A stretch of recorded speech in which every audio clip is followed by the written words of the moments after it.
So beachy. I don't know about your vacations for like the summer, but this is exactly what my beach vacation was like. So I feel like it feels exactly right. And I'm glad I'm out of the sun a little bit. Keep it shady. Well, thank you. First of all, thank you to Lindsay for filling in so quickly. I mean, really, when did you get the... 9:30 p.m. And Becky is such a wonderful person, and I wish she could have been here, but she ran into some weather things, and it was just so gracious of Lindsay to fill in. So if we seem a little bit off on our game, it's just because we just met 20 minutes ago, but we're going to do our best. We're best friends now, though. We are fast friends. So we thought we would each read just a little bit, because I'm a teacher and you're a former teacher, so yes. We know how attention spans can go. So we thought we'd just give you a brief excerpt of each book and talk a little bit about beach reads. All right. You want to go first? You can go ahead. Okay. So The Same Bright Stars, has anybody read it yet by any chance? Yay, thank you. It's about a man who lives in Rehoboth Beach, my hometown. I grew up in Pennsylvania, though, actually, so I do have some relevance to to being here. And a man named Jack is a restaurant owner, and he wakes up one day and he feels like he can't do this anymore. He's 52 years old. The restaurant has been in his family for 3 generations. And it's the day before Thanksgiving, and he shows up at work and he just thinks, I think I'm going to take the offer from the restaurant group to sell out. I think I just don't know if I can do this anymore because my life hasn't amounted to much and I don't know what's next. But it's not really an easy decision because his workers, the crew, is like his family. They're pretty much his only family that he has left. So it's a really complicated decision for him. So there's this one scene where he remembers buying a beach chair, and he ran into his former girlfriend's mother at the 5 and 10. So I just want to read you a little bit of that, and has some relevance to the cover. He doesn't know why, but he went inside. He felt like buying something, tired of making money and never spending it. He watched people getting sunblock and flip-flops. The faded floor tiles were streaked with spilled soda, and the cash register hammered out prices onto the receipts, one purchase after another. He saw a big display of beach chairs in the back of the shop. Overpriced, yes, but so bright, blue and yellow with slings to carry them. And next to them, a mountain of buckets and sand toys. As people passed him, he wanted a slice of whatever they were getting. These people were coming to Rehoboth and experiencing days of perfect bliss, reading books, laughing with friends, holding sandy kids on their laps, feeling the sun on their faces. Jack grabbed a blue beach chair, the nicest one they had, $50 or something like that, and he held it against himself, the tag hanging from it. He couldn't explain it, but it felt so new and immaculate against him, like a key to building a good future. It had 4 positions and a drink holder. He promised himself that one day soon he'd take that chair and sit in the sand and look at the ocean, something he hadn't done in ages, and he'd try to be happy. Well, hello, Jack, he heard then, and it was Janet, Kitty's mom. That's a nice purchase. Hey, Mrs. Applebaum, he said, and leaned the chair against his leg as she reached up to hug him. She smelled like the coconut suntan oil she always wore, and she looked so much younger and more refreshed since those days after Mr. Applebaum died. I needed a new one, Jack said, looking down at the chair. She smiled. I thought I was the only one braving Tourist Central. She held the paperback in her hands, Mystery. She loved them, read one a day by the pool. He glanced back in the direction of the restaurant, as if he could see it through the walls. I just needed a break. After he said this, she stared at him for a few seconds and nodded. She walked alongside him toward the cash register. She stopped and picked up an ashtray with Rehoboth written in the center and balanced it in her palm. She picked up one of those beer can koozies with a palm tree on it and squeezed it. How are you managing, Jack? He let his shoulders relax for a second. He imagined pulling the chair open and plopping down right in it there. He wondered how long he could go before the restaurant needed him. We're doing great, busy as ever, couldn't ask for more. Not the restaurant, she said carefully. You. Oh, "Not bad," he said, and avoided eye contact while he handed the chair to the guy behind the counter. He made the go-ahead motion and smiled, and she put her paper back down by the cash register. He shooed her when she tried to give him money for it. No, my treat," he said. She patted his shoulder and took her bag. "Thank you, it was lovely seeing you." She looked at his beach chair. "Enjoy it," she said. She wore her sunglasses on her head and placed them over her eyes. He wanted to ask what Kitty was up to, if she had met someone, if she was as happy as she thought she'd be, away from here, away from him. He took the beach chair to the restaurant and hung it over a hook in an upstairs closet, where it still waits. Every once in a while, he catches a glimpse of it, behind a broom, underneath a raincoat some customer left a while back, and the bright blue calls to him. He always pauses for a second before quickly closing the door.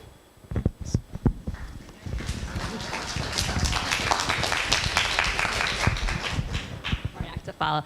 All right, so my book is called Till There Was You. This is my debut. I have another book coming out in February. It is a romantic comedy that is about a young woman who is a culinary student, very focused on like getting ahead. She wants to be the head chef of a Michelin star restaurant. That's like her life's dream. That's very influenced by her mom. Her mom had wanted her to like go on and become a famous chef, and her mom passed away, so she's really held on to this.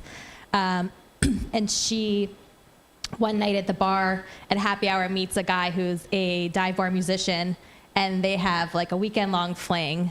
And then he goes off to LA to record his demo album, and like a year later comes out with this single that like skyrockets him to fame, and it is about her. And she doesn't like tell anybody at first because she's just like, you know, kind of trying to move past it. But then, you know, as happens in romance novels, he like shows up on her porch one night and is like, "I made a mistake." And then so they're just trying to like navigate a relationship with a celebrity when you're not a celebrity, and trying to balance both of your careers when she also has a demanding career. So I will read you just a little bit of the beginning. Just because I've done this before, just want to jump scare you that it is a romance novel, so there's a sex joke on the third page. People get upset. I'm just throwing it out there. All right. Mise en place, a place for everything and everything in its place. It's a French expression based on the idea that a good meal can only come from an organized kitchen. It's also the first lesson every student learns in culinary school. In the kitchen, a chef must anticipate everything before the process of cooking begins. There are pans to prepare, stations to sanitize, and vegetables to cut, peel, slice, and grate. Proper mise is all about planning, time management, and foresight. For most of my classmates, it is the worst type of drudgery. For me, it is a symphony. A symphony that, at the moment, has me in the Institute of Culinary Education's kitchen at 6 a.m., a full hour before my first class. It's my turn to prep chef's mise for today's demonstration, so I've been here since dawn, peeling head after head of garlic like we're expecting a visit from the Volturi, which is a bad Twilight joke because they are not allergic to garlic. Truthfully, I don't mind the early hour. There's something magical about this time of morning when the kitchen is quiet and I can lose myself in the soothing rhythms of food preparation. Potatoes peeled, onions diced, fat trimmed, and every prep bowl laid out with military precision. I pause to inventory my work, basking in its orderliness before glancing up at the clock. Shit, how is it already 6:45? I throw on my toque, grab my coffee and purse, and head down to my classroom. Although I'm one of the first to arrive, I'm happy to see my friend Allie is already in our usual spot. I slide into the seat next to her, take out a notebook, and start copying the day's menu. Sautéed lamb chops with herbes de Provence, radish, asparagus, and burrata salad with chives and lemon, creamy watercress, pea, and minced soup. Salivating at the thought of sampling it all at lunchtime. "So," I whisper as I neatly write down each item. "Don't leave me in suspense. How'd it go last night with Bobble Boy?" I've known Allie less than a year, but in that time, she has managed to go on a truly mind-blowing number of bad dates. First, there was Tony, the brilliant chef behind a buzzy fusion place in the West Village. Unfortunately, his passion for the culinary arts was rivaled only by his love of cocaine. After that came Ted, a Wall Street broker with a great sense of humor and McDreamy-level hair. He was perfect, Or at least he seemed that way, right until the wife he'd never mentioned crashed their date at Gallagher's and started rage hurling chunks of filet mignon around the dining room. Ted got a face full of Worcestershire sauce. His wife got a restraining order, and Allie got a to-go box. And who could forget the gaslighter, the embezzler, the guy who called his mom for 45 minutes in the middle of their first date, or the one with the Instagram account that featured photographs of him sleeping in a bird-sized human nest. Naturally, my anticipation was high for her date last night. The long-awaited meetup with the guy we'd been exclusively referring to as Bobble Boy, due to the fact that his Tinder profile claims he owns more than 400 bobbleheads. Lexi, the evening exceeded even my wildest expectations, Allie grins at me, her brown eyes sparkling. Not only did he have exactly as many bobbleheads as he claimed, but they're all displayed on shelves facing his bed, like watching him. Do you have any idea how hard it is to orgasm when you're being stared down by the bobblehead version of Sheldon from Big Bang Theory? It's a very serious novel. All right. We're all hooked. All right, so we're here to talk about beach reads. So I kind of just want to start off by asking, like, how you define a beach read. What makes a book a beach read for you, or in general? I think some people have a very strict definition of it about what is not a beach read and what is a beach read. But for me, it's just anything. I think that's the time where you really read what you enjoy on the beach, where it's something that, because there's so much going on and you're usually dealing with some types of family or things like that, I think it has to be something that really just captivates your attention, or something that's really light. I know some people like to read more like mystery, suspense on the beach, but I think some people like romance stuff. I still read the same stuff that I normally read on the beach, like heavy, sad, weird stuff. How about you? Yeah, I mean, I think that my definition of a beach read is different than it was when I have kids than it was when I didn't have kids. Because when you have kids and you're reading on the beach, you want something that you can keep constantly being interrupted and you're not going to forget what's going on. So it's not the time when I want to read something that's like a really incredible work of literature that I really want to give my full attention to. It's something that is like fun and I can keep kind of, but I know I mean, my husband only reads books only at the beach. So last year he started The Invisible Life of Addie LaRue, which is not, in my opinion, a beach read. And this summer he read the middle half of The Invisible Life of Addie LaRue. Oh. So we're hoping next summer he's going to get through it. But I think it's, yeah, like you said, like it's a lot of times for people, that's the time when you really get to sit down and read. But your beach read takes place at the beach. And it takes place at Rehoboth Beach. So I was kind of wondering if you could talk to us about like your relationship with Rehoboth, like how it plays out in the novel, how were you influenced, all that stuff. Yeah, great question. So my dad's family started to go into Rehoboth in the 1950s. So back when it was like mostly farmland and beaches, so there was really nothing to do there. And my dad grew up in Pennsylvania too, so it was just a very long drive for them. So he and his sister would just cry going to it wasn't a very memorable vacation, but my grandparents just absolutely loved it. So that just always became my family's place. My parents took us there. I was only 2 weeks old the first time I went to Rehoboth. I was born June 20th, and we went 4th of July weekend. And it was just always such a special place because it was so different from Pennsylvania. Just everything felt free, and like I hardly would ever ride a bike when I was in Pennsylvania, but I would ride a bike in Delaware. And there was an amazing bookstore there that's still there that sells my book, which is just kind of a dream come true that I got to go to when I was a child. So this book kind of is my love letter to Rehoboth Beach because I just always liked being there so much. And my wife and I moved there.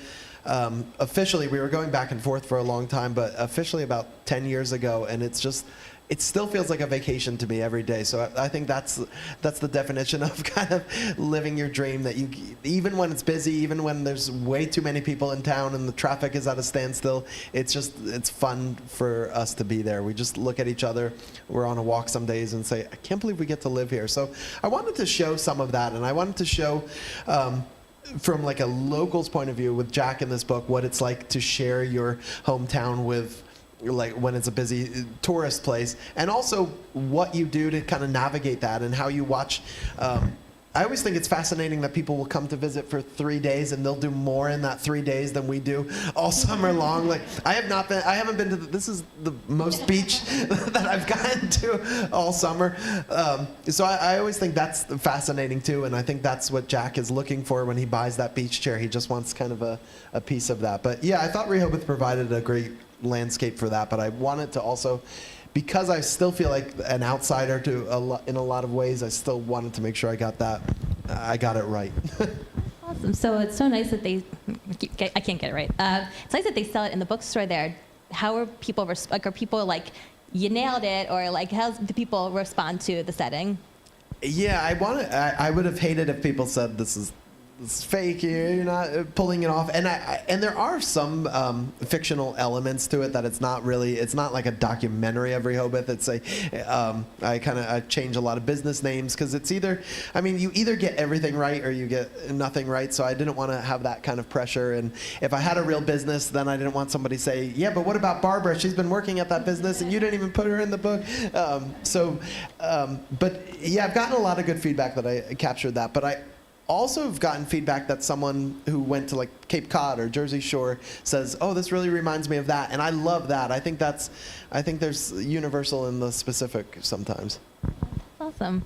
I know that your first two books were more like an ensemble cast and really captured a town. And this book is more, it's a close third reading, but there's one central main character. So I was wondering why you sort of chose to tell the story from that perspective and what that process was like. That's a great question. So yeah, Little Hope has a dozen characters to it. So they're all kind of going in different directions. And sometimes I would see reviews where people would say, there's so many characters to keep track of. There's so many different angles. So my second book, my second book, I was planning to, I've been talking too much the past few days. My second book, I was planning on only having one character and doing a novel. But there was a guy who was really sad about losing his wife, and it was the winter, and I thought, I gotta have some other characters here to break this up a little bit. So I promised myself with the third one, I was just going to have one character, but I still kind of broke that up with the guidebook sections and the flashbacks to 1989 and things like that. Yeah, and there's still a lot of like rich secondary characters in this story. Do you feel like you're going to write after this like more beach-centric reads? Do you see that continuing? I think so. I would love to follow up with the characters in this, so I would probably revisit that at some point. But I'm actually back to Pennsylvania, I think, for my next book. So. Where in Pennsylvania are you from? So I'm from northeastern Pennsylvania, like the Lehigh Valley, and my fourth book actually takes place in the Poconos, the Pocono Mountains in the 1970s. My third book takes place in the Poconos. Yeah, so kind of a retro. We have to come back and do a Poconos. I would love it. Yeah.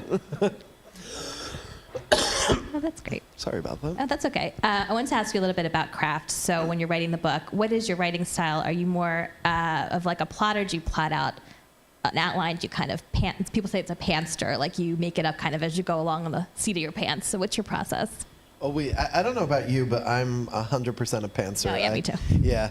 I've tried it where like outlining it or doing a synopsis, and it just doesn't, it feels very forced and and I think some people do that really well, and I wish I could do that because it would take a lot of the writing stress away. But I'm more of an intuitive writer that I want the characters to surprise me, and I have a general concept of where I hope they end up, but sometimes they just, no, we're not doing that. How about you? Are you? I'm the same. So, and when I wrote my first book, I tried to do a synopsis. Like I tried to write down every single thing I thought would happen. And then I wrote like a completely different book that had nothing at all to do with that book. I mean, that was a separate book. With each book, it's kind of gotten a little bit more of planning. I mean, it's easier in theory, but like you said, I feel like it makes it not organic. And so for my third book, when you write the first book, you have to write the whole entire book, and then you look for an agent with the book, and then the agent like tries to sell your book to a publishing house. Once you've been established with a publishing house, you don't always have to write the whole book again. So you write, like they call it like a proposal or option material, and you have to do like the first 3 chapters and an outline. And that was like so hard for me because I was like, I don't know what happens yet. So now I'll have this outline to work with. So my editor might be getting a surprise book. We'll see. But like I sort of had to plan a little bit more. But I see people who do these like color coded. I'm like, that looks incredible. Like I wish that's the person I was, but that is like not the person that I am. And I really can't, like I'm only funny spontaneously. Like I can't, it doesn't work unless you're like writing and you're like, Yeah, no, I wish. What were some things you learned in the debut process? Because that's really, we were talking about that when your first book comes out, that you just kind of put on a treadmill and you have to figure out a lot of the things along the way. Yeah. What were some things? I think what I learned about publishing is that I didn't know anything about publishing. And like anytime you've ever seen like any representation at all of publishing on any sort of television or movie, like it's deeply inaccurate. Hallmark movies aren't all of them. accurate? We were just started, my husband and I right now are watching The Leftovers, and I don't know if anybody's watched this show. But on the second season, one of the characters has like left a cult, and she's like, "Now I'm gonna write my tell-all book this afternoon." And then like, you know, and then they like just drive it over to the publisher's office. It's like not how any of it works. So I think like, I mean, I just like really did not know anything about publishing, but like you really. Like, I think, like, you don't realize how much that the author has done, like, everything. Like, I'm like, I wonder who writes, like, the really cute blurb on the back of the book. It's you. You know? So all that kind of stuff. Just, like, learning how much goes in. I mean, there are so many people who work on publishing your book. Like, it is such a team effort, but, like, it's still so much of this stuff really comes down to what authors have to do. And that has, like, surprised me. Yeah, you all of a sudden have to have a degree in marketing and a lot of things. For my first book, I couldn't wait to see what like little quote they would put at the beginning, and I didn't realize, I had to pick that little quote that went in the beginning. So there was no quote at the beginning of my... The epigraph? Yeah. Yeah. I know, I realized too late that I forgot an epigraph for my second. My epigraph's a Harry Styles quote. Well, you could do a lot worse. Well, I based the book on a Harry Styles song, so it was fitting. I was like, oh, like who comes up with the cute little tag? It's you. What else did I want to ask? Sorry, I've like, okay. So do you want to talk a little bit more about like books you've read that have really influenced your writing, or writers who've influenced you?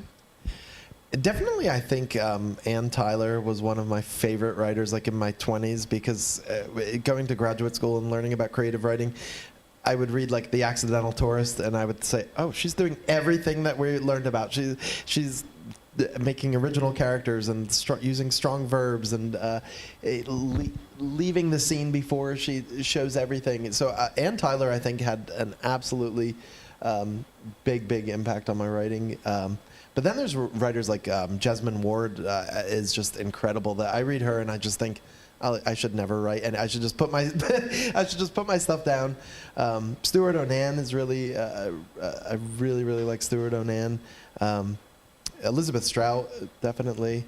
I really like J. Ryan Stradle. I got to do an event with him in California, and he writes some restaurant kind of books and some similar stuff. But how about you?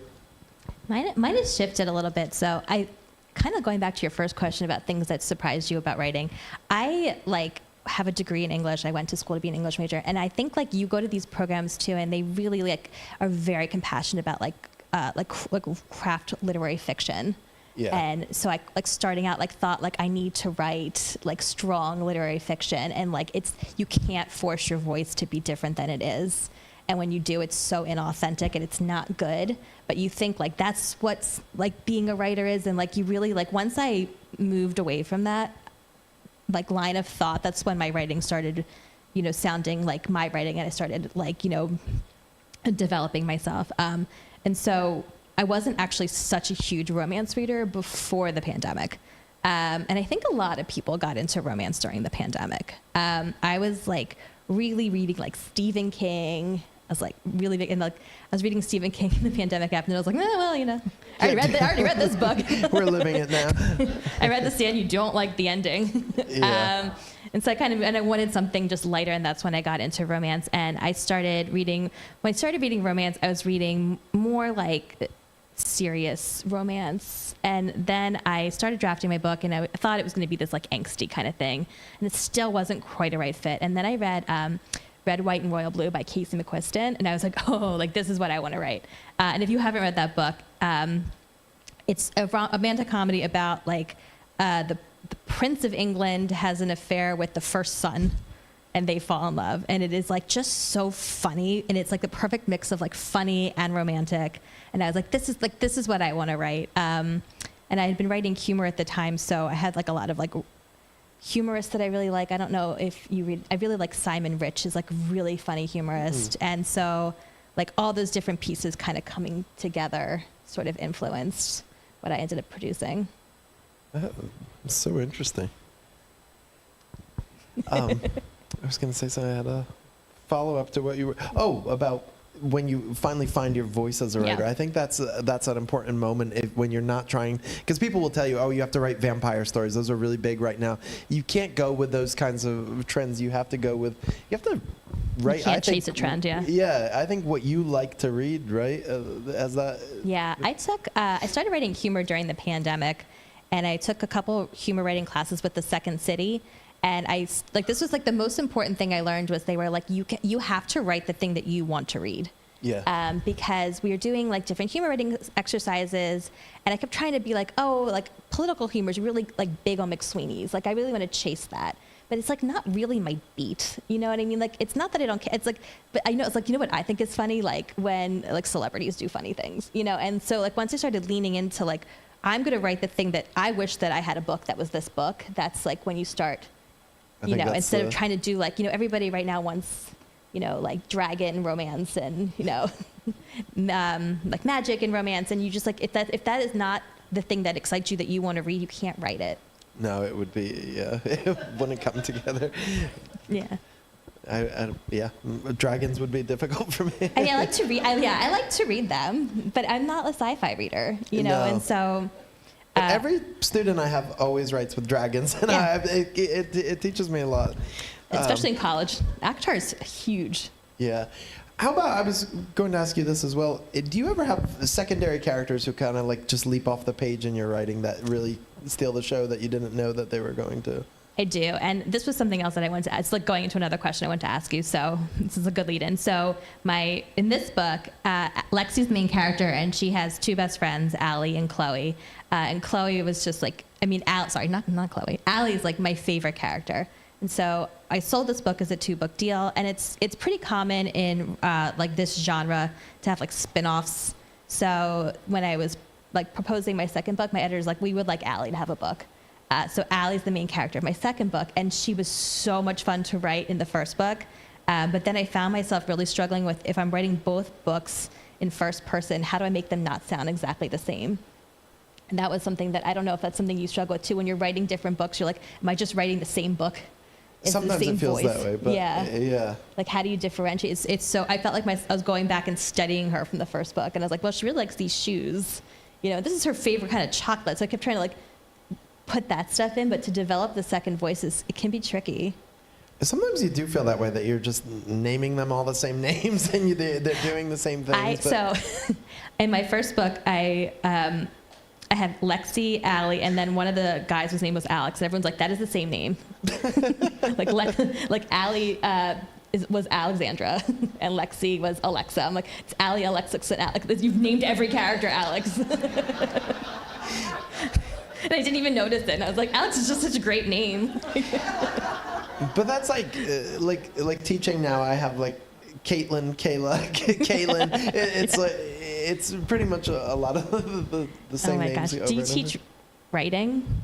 College writing, yeah, college literature writing and psychology. So a little bit of everything. Do you feel like the teaching pulls you, influences what you're writing outside? Not too. I kept teaching and writing separate for so many years because I was just writing kind of in the background. It was like having an alter ego. So it wasn't until my first book came out that the two worlds kind of collided. So it didn't affect too many things. So back to the summer beach reads. Have you ever read any summer beach read books this summer that you really liked? You know, I've been reading reading ones that are a little bit different this summer. I read Yellowface by R.F. Kuang. Did anyone read that one? That was really fascinating. What else did I just finish? I'm actually going to interview, I can't think of her name, God of the Woods. Can't think of her. Liz Moore? Liz Moore. I'm waiting until my daughter comes home from sleepaway camp, and then I'm going to read it. Yeah, I haven't, so I'm interviewing her. She's going to be in Delaware in 2 weeks. So that's a really good book. Everyone's like, this is an amazing book. And I'm like, I will read this book about this girl who disappears from sleepaway camp when my daughter comes home from sleepaway camp. But that does sound amazing. I've read, like for me, for beach reads, I mostly stick to romance and thrillers. So the 2 thrillers that I read this summer that I really liked were Listen for the Lie. That was a really good one. I think Amy Tentier, I forgot the last, yeah. And, I've seen that one. Yeah, and Middle of the Night by Riley Sager were the 2 ones that I really liked this summer. And the romance that I really liked, I read The Paradise Problem by Christina Lauren, and that one was like, it is on a beach. It is a beach read. That definitely ticks all the boxes. It checked all the boxes. That was one of the ones I read, and I was like, I will never write this well, and like that's okay with me. Like I accept it. Yeah, there are those authors that you just think that I shouldn't bother anymore. I shouldn't bother. Why am I bothering? But it's okay. I think we're good to go to audience questions, if anybody has any. So, the New York Times bestseller, top 200 books list came out in July. Do you guys think there was any snubs on it? That's a really good question. I think there are always some overlooked books. I think it had a nice range, though. I thought from what I saw so many on Instagram that the different people's ballots. So, so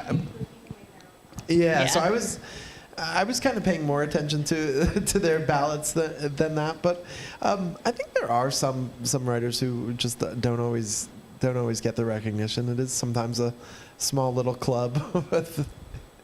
Yeah, I think there's tends to be writers who are with smaller publications who therefore get smaller distribution, who people don't get the readership. And I've read so many books that are so great and they're just like not well known. And those are the books that I'm always like, feel not like snubbed specifically, but like, you wish that more people had been able to read this book because it was so great. I think a lot of times poets don't get the recognition too because they're such good writers. And you'll see like the reviews, they'll only have like 30 reviews on Goodreads or something, and it's there's so much craft in poetry. I think it's so much dedication. It really helps your fiction writing too if you write poetry. Yes. Well, your story is a lot more hopeful than mine. Mine took a long time, but do you want to share yours first? Mine took a short time, and then I was like, oh, this is easy. No, it's not. This was misleading. I started writing humor during the pandemic, and I always tell people like Twitter had a really, really big impact on my writing everything because I started writing humor, and the humor publications were like, you need Twitter because we market what we post it on Twitter, and that's how you share it, and that's how you get eyes on it. And so I got Twitter, and it was during the pandemic, so everybody was just sitting at home, and everybody was hanging out all day on Twitter. And so I had made like this whole community of writing friends, and got into like some classes because people were like, we should do these workshops, we should do these classes, like let's do this writing workshop class. And so I ended up doing, and then a couple people were like, agents would start following you, and you're like, I've got it in the bag, which you don't. But then one of these literary agents that was following me put up a post that was saying, I really want a romantic comedy that's really heavy on the comedy. And I was like, oh, like, I could do that. Like, oh, like, it's hard. Like, you get like this false confidence.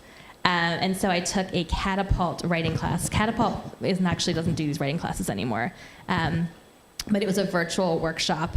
It was a writer, it was Jennifer Close, and 6 students, and we exchanged pages every week, and then they sort of guide you on, like, here's how you find an agent, also on Twitter.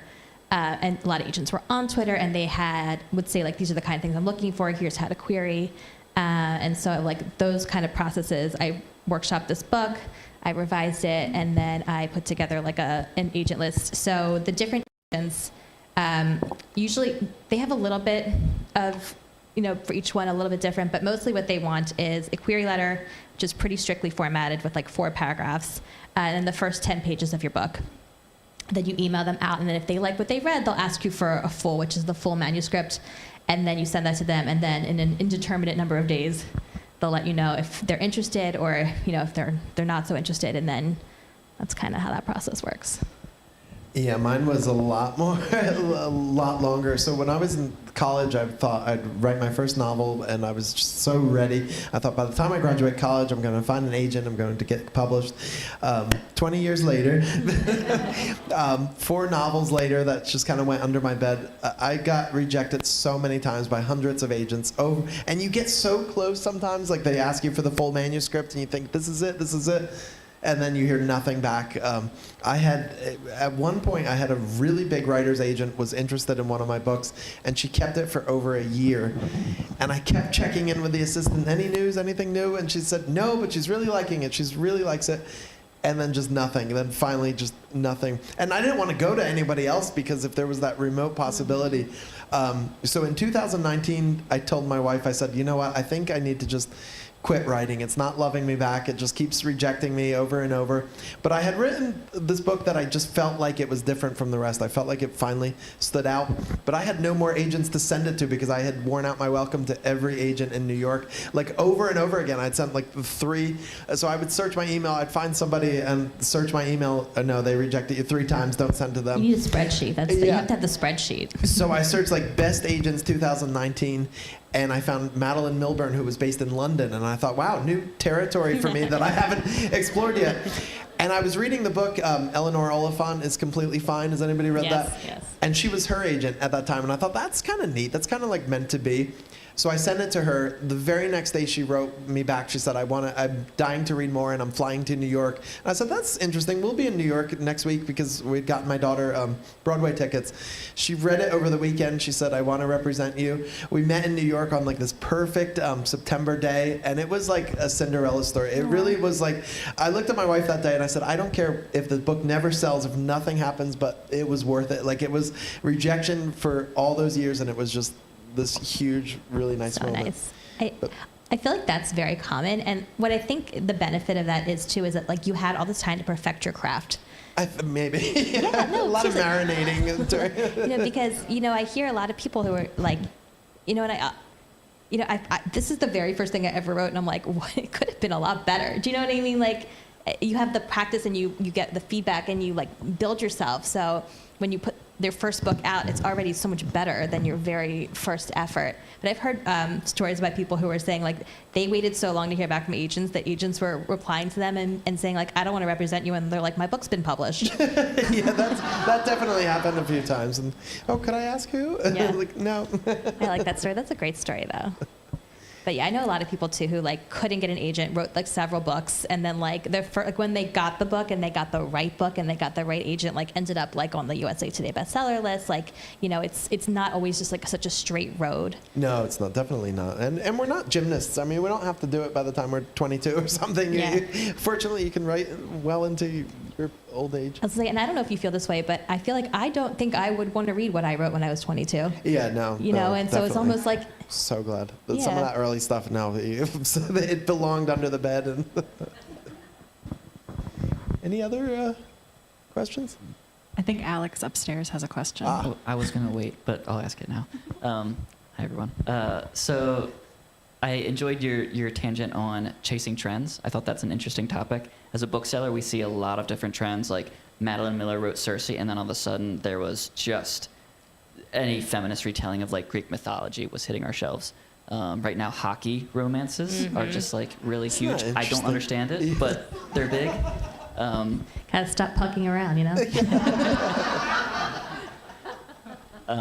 So my question, I guess, and I think maybe both of you already answered it, is how do you balance the tension between writing what you want with the need to also drive sales? I mean, you're both in kind of the genre field, and so I guess, Ethan, does your publisher tell you, hey, your next book, it's got to be Rehoboth, like we're going back to Rehoboth, or how do you branch out and think not that, but you do start to develop, and I never like to use that word, but a brand that the readers will expect. That, like, if all of a sudden I wrote a gory killing book, I think a lot of my readers would be surprised by it and maybe not want to go into that territory with me. But yeah, I think you still have to keep your own voice and do those things that you did in the beginning before you had agents and editors, when you just had your own ideas. But I think you're also lucky that you have these people with valuable experience and good heads on their shoulder, because writers were a little volatile sometimes, a little too sensitive sometimes. So I think I feel like I have a good team that I'm with my agent and editor. We're all kind of at the same spot and collaborate well on those things. Yeah. I think because my interest always kind of lies in pop culture, I keep wanting to write about things that are very like current, and my agent will like discourage it because she's like, it's not like, publishing takes so long. So like 2 years. Like even if you chase these trends, like by the time you're like, oh, I should write on this topic, by the time you do it and you propose it, and it's like 2 years and it's like not in anymore. Yeah. Because I will like try to write stuff that I think is like, I'll make all these jokes, and I even have jokes in here like they expired and I was writing them and they're expiring while I was writing them. Like I had made this one joke about like, you could be a food influencer like Chrissy Teigen, and then she had this like whole scandal. I'm like writing, I'm like, you could be like a pre-scandal Chrissy Teigen, and like they all like expire. So like, you know, you kind of don't want to do the trend so much, but if you happen to come out right now with a hockey romance, no one's gonna be mad about it. You just can't kind of go in that direction. You kind of just have to hope it happens. To hit the trends before they're yeah, trending. you should just get lucky with the trends. I think he has a question there. Yeah. I wanted to ask if your relationships with writing have changed ever since you guys became like full-time authors, and you know it's like a career now. Do you feel a lot different than when you were maybe more carefree? You're not tied to an agent or obligations. Just wondering. That's a great question. I think in my case, well, I'm not a full-time writer. I still do my teaching because I would kind of be afraid to be a full-time author because I always wrote in like these little small windows wherever I could grab time. So I think that was kind of my formula that I'm scared to kind of part with. But I think things do. Can you remind me of your question about your relationship with your? Yeah, just like when it became, not just doing it for you, like you will get published someday, like it's like expected that this is like, kind of writing that like self-book. Yeah, I think you still have to work on things that are important to you on the side maybe, and then still the projects that your editor and agent are excited about. I think that's kind of the negotiation there, because I have one piece that I'm really interested in and my editor was like, maybe that's a later kind of project. So I think you still should do things that are important to you, but still listen to their advice as well. I feel like because I was also writing a lot of short humor, now that I am writing in a more professional way, I'm a little bit more nervous about the things that I would write, like just like the dumbest stuff. Like, now that I'm like, if you Google my name and you can read this thing I wrote about how Armie Hammer eats toes for lunch, like it's not like something you really want to be affiliated with as much anymore. And so I feel like I'm more cognizant of that, but I also I feel like when you realize what people are reading your book, it does make you nervous when they're people that you know, and like my son's preschool teacher will be like, I'm reading your book, and I'm like, please don't, like, and you're just like, you're cognizant that people are reading it.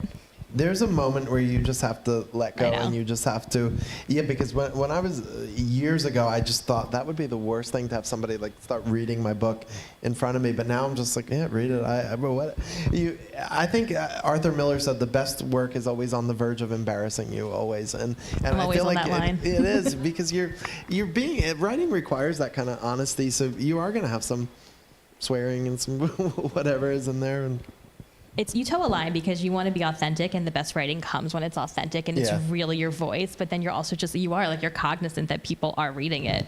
And I bet there are some people I think there are some people that I didn't know he swears that much, or I didn't know he. People are always like, this is not something probably because people are always like, is this your husband? And I'm like, no.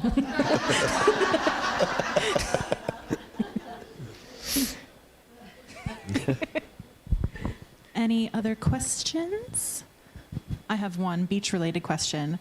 Kindle or traditional book when you go to the beach? Paperback. Paperback. Paperback. It's so hard to see the Kindle with the glare. Yeah. And I'm really like particular about this because I'm like, well, I do a paperback at the beach, but I do a hardcover at the pool because they're more durable if they get wet. Kindle, you can't see it. I like the idea of a Kindle, but I just Not in can't make it practice. work. I read my yeah. Kindle at night. I read my paperback during the day and my Kindle at night. So you bring them both when you go to the beach. Oh yeah. You bring them both, but on the beach. Any other questions? Okay, well, thank you guys so much. Can we have a round of applause for Lindsay and Thank you Ethan? all for coming. Thank you for coming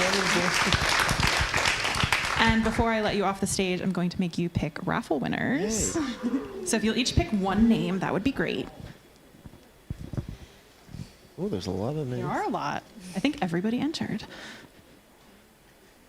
All right, and go ahead and read them. I got Kelly Strada.